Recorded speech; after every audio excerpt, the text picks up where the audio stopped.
So, take two guys. So, ito, ako talaga yung personality ko, ang hinahangaan ko talaga mostly, except Papa Jesus Christ and Papa God, here on earth. So, yung mga taong matatalino, like, before, gustong-gusto ko talaga si Bill Gates. Pero nung na-discover ko, lahat talaga ng yapak niya isinusundan ko dahil sobrang talino niya and napaka-genius niyang tao. And then siya yung nag-invention ng Microsoft Word, which is, di ba, naging kilala siya.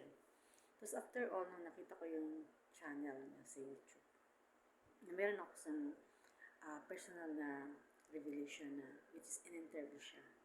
Siya pala yung cause ng mga uh, yung nagkasakit na nauso yung mga SARS, mga Ebola, and then, tapos siya din yung naghanap ng cure. So, which is siya. So, sobrang talino niya.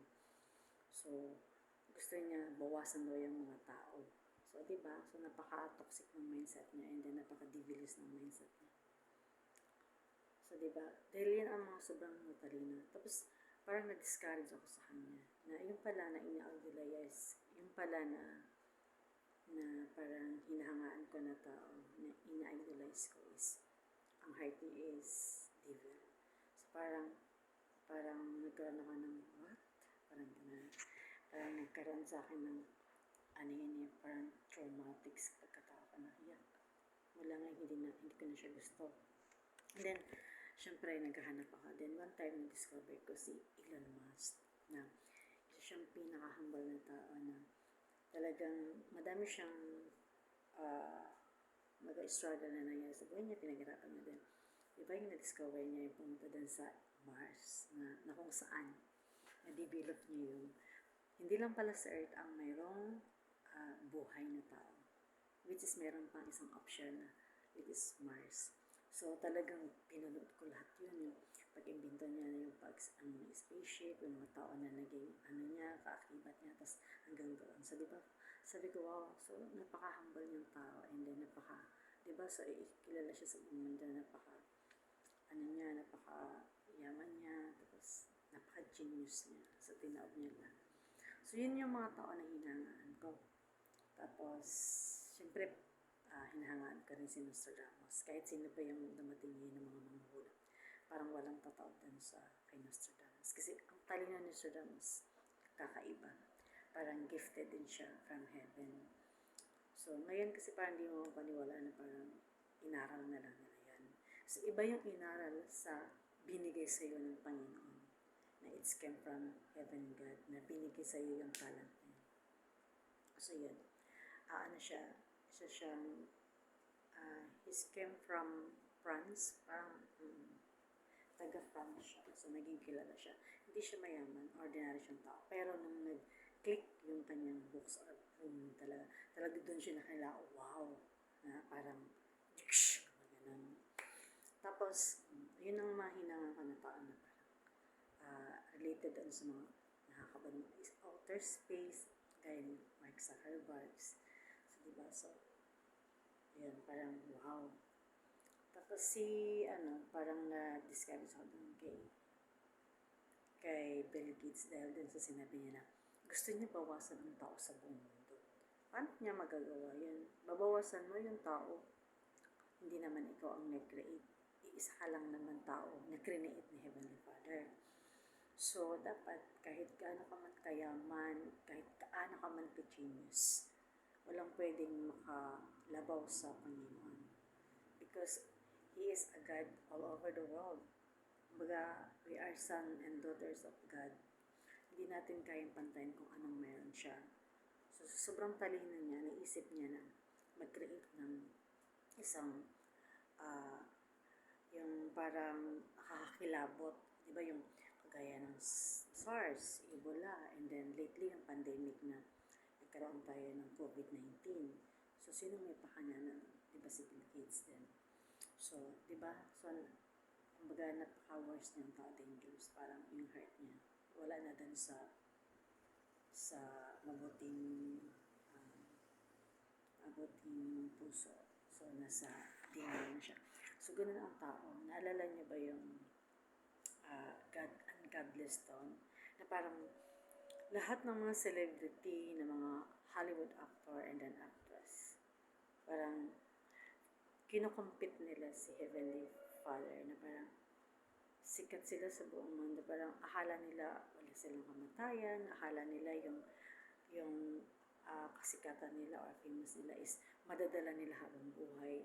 Yung parang feeling nila sila yung pinaka-the best na nangyari sa buhay. Parang sila yung pinaka-blessed na which is not good. Kumbaga, hindi kasi tama yun. Kasi pag blessed ka na tao, kapag kumbaga, ang true kasi para sa akin, hindi lang sa material things, hindi lang sa mga luxuries na gamit, or hindi lang sa physical appearance na ano. When it comes to blessings or mayaman ka, yung kung paano mo tanggapin si Heavenly Father sa puso mo. And then, kailangan yung heart mo is purity. Ganun yun.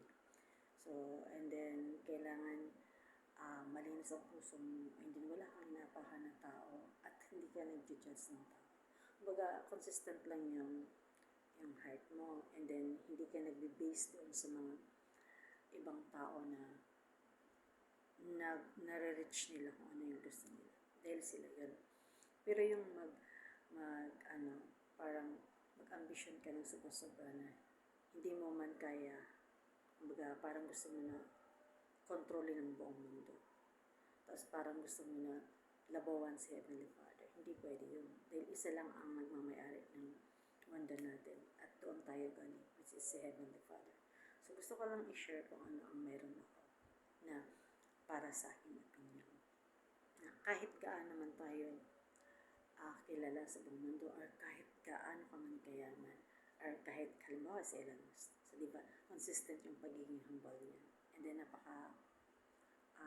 humble and down-to-earth na tao. Kumbaga, kahit malayo man narating niya out there in this space and under the world, pero hindi pa rin siya nagiging parang violente, at saka hindi siya kagaya din sa iba na parang napaka-humble pa rin niya. Kumbaga yung level niya, andun pa rin yung heart niya. Kumbaga consistent pa rin na inilalagay niya yung puso niya doon belong sa, alam niya na kung saan siya at kung saan galing siya. Na alam niya na isa siyang ordinaryong tao na awawa ni Heavenly Father. So yan. Kasi yung talent natin is binigay yan ni Heavenly Father. Hindi natin yan kinuha. Kumbaga siya yung nag-appoint na, ito yung talent mo, kailangan i-discover. Kung naaalala niya yung parables na tatlo na yung isa binigyan ng talent, tapos pinalago niya, naging dalawa. Tapos yung pangalawa, binigyan niya ng talent ng tatlo. So, anong ginawa niya sa hindi niya pinalago? Kaya hindi na siya binigyan ulit. And then yung pangatlo, binigyan siya ng 10, so dinubo niya. Kaya yan ang pinaka-the best na kung ano man yung meron talent tayo, dapat yun yung i-force natin or kailangan natin ipalago or yun ang dapat i-motivation natin. So, huwag natin sabihin. Kaya nga sabi niya, paano ka pagkakatiwalaan sa isang maliit, sa malaking bagay kung sa maliit nga, hindi mo kayang panghawakan. So, diba? So, nasa Bible din yun. So, habang nandito tayo sa buong mundo, para hindi mo kailangan maging sikat sa maraming tao, hindi mo kailangan maging mayaman sa maraming tao, kung ang puso mo is kinto. Dahil ang pinaka-the best na nangyari sa buhay ko yung talagang na-observe ko na hanggang ngayon. 1 Samuel chapter 16 verse 7. Ang Diyos hindi tumitingin sa anyo o panlabas ng kanyang, pagkus ay tumitingin siya sa heart, sa puso natin. And then take note, ang Diyos hindi kagaya ng pagtingin ng tao. Dahil hindi siya tao, isa siyang makapangyarihan ng Diyos, na ahit siya all over the world. Kaya, bawal tayo mag-judge ng isang tao dahil hindi natin sila kanya-kanya tayo ng upbringing sa family natin. And then, kanya-kanya tayo pangalan. And kanya-kanya tayo may dala ng pagkatao sa sarili natin, which is galing sa God, sa Papa God natin. So, diba? Kasi lahat tayo ay anak ng Diyos. Lahat tayo makasalanan at lahat tayo naghihingi ng kapatawaran para tayo ay patawarin ng Panginoon dito sa mundo. So, yun lang guys.